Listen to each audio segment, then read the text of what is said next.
यहाँ पर हम लोग कुछ इंपॉर्टेंट तत्व के संयोजकता को देखेंगे और यहाँ पर मैं आपको वही तत्व के संयोजकता को बताऊंगा जो कि आपका क्लास 10th के सिलेबस में है। ऐसे तो बहुत सारे तत्व हैं, लेकिन मैं आपको सारे तत्वों का नहीं बताऊंगा।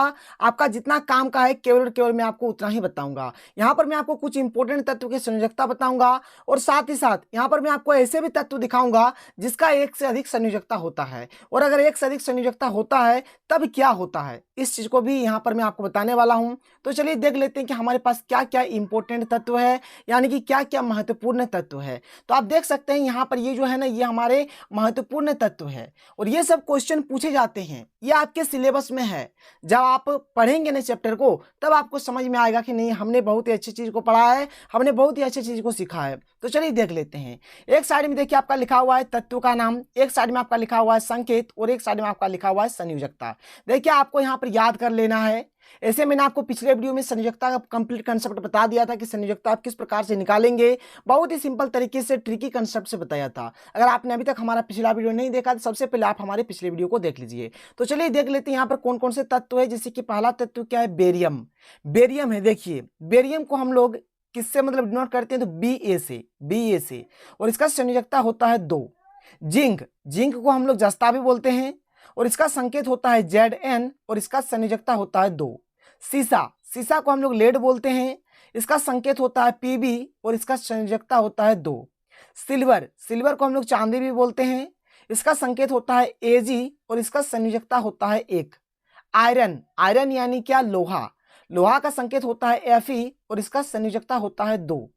कॉपर यानी कि तांबा, इसका संकेत होता है Cu और इसका संयोजकता होता है 2। बात समझ में आया। मतलब यहाँ पर बस और बस इसका एक अलग सा है, मतलब इसका एक है, बाद बाकी सबका यहाँ पर 2 2 2 2 2 2 सबका 2 करके है। क्लियर है, बात समझ में आया। तो ये रहा यहाँ पर कुछ इंपॉर्टेंट तत्व। लेकिन यहाँ पर अगर आप आयरन और कॉपर को अगर आप देखेंगे ना, तो ये आयरन का और ये जो कॉपर है, इस कॉपर का 2 करके संयोजकता होता है। चलिए मैं आपको बताता हूँ। देखिए जैसे कि बात करें आयरन, आयरन को क्या बोलते हैं, लोहा। तो ये जो आयरन है ना, इसका संयोजकता हमारा 2 भी होता है और 3 भी होता है। संकेत आपका वही रहेगा, संयोजकता 2 हो तब भी आपका संकेत Fe ही रहेगा और संयोजकता 3 होने से भी इसका संकेत Fe ही रहेगा। मतलब संकेत में किसी भी प्रकार का कोई मतलब चेंजिंग नहीं आएगा, लेकिन नाम में चेंजिंग आता है, नाम में चेंजिंग आता है। जैसे कि मान के चलिए कि अगर संयोजकता 2 हो तो इसका नाम हो जाएगा फेरस, और अगर संयोजकता 3 हो तो इसका नाम हो जाएगा फेरिक। बात समझ में आया। आगे मैं आपको दिखाऊंगा, जब हम लोग यौगिक का नाम लिखने सीखेंगे ना, तब ये कंसेप्ट आपको बहुत ही अच्छे तरीके से क्लियर होगा।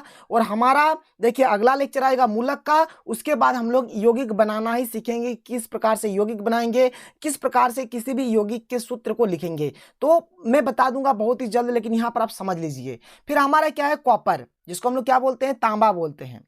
इसका भी 2 संयोजकता होता है, एक होता है 1 और एक होता है 2।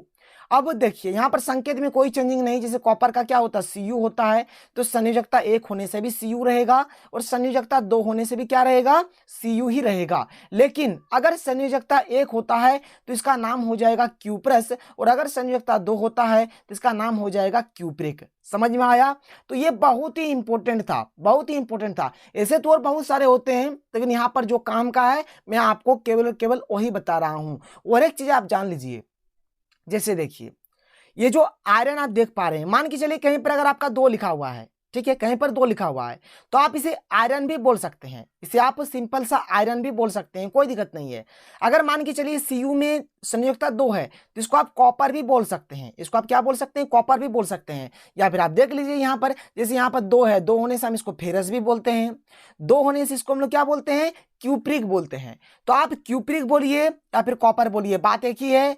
फेरस बोलिए या फिर आयरन बोलिए, कोई दिक्कत नहीं है, मतलब दोनों का यूज कर सकते हैं। कहीं पर मान के चलिए कि अगर आपको फेरस सल्फेट लिखा मतलब लिखने के लिए कहा जाए, या फिर आयरन सल्फेट लिखने के लिए कहा जाए, या फिर मान के चलिए अगर आपसे कहा जाए कि आप लिखिए कॉपर सल्फेट या फिर आप क्यूप्रिक सल्फेट लिखिए, तो मतलब ये जो कॉपर सल्फेट क्यूप्रिक सल्फेट है, मतलब दोनों का मतलब एक ही होगा। ये जो आयरन सल्फेट है और ये जो फेरस सल्फेट है, दोनों आपका एक ही होगा। क्लियर है, क्योंकि आयरन का भी संयोजकता हम लोग ऐसे 2 ही लिखते हैं, कॉपर का भी संयोजकता 2 ही लिखते हैं, आप फेरस का भी हम लोग 2 ही लिखते हैं और क्यूप्रिक का भी हम लोग क्या करते हैं, 2 ही लिखते हैं। जब मैं आपको यौगिक बताऊंगा तब एकदम हर एक चीज बहुत ही अच्छे तरीके से क्लियर हो जाएगा। तो यहाँ पर देखिए मैं आपको हर एक चीज को बहुत ही सीक्वेंस तरीके से बता रहा हूँ, एकदम सीरियली वाइज बता रहा हूँ कि जो आपका काम का चीज है, जो आपको सीखना है, मैं आपको वही चीज बता रहा हूँ।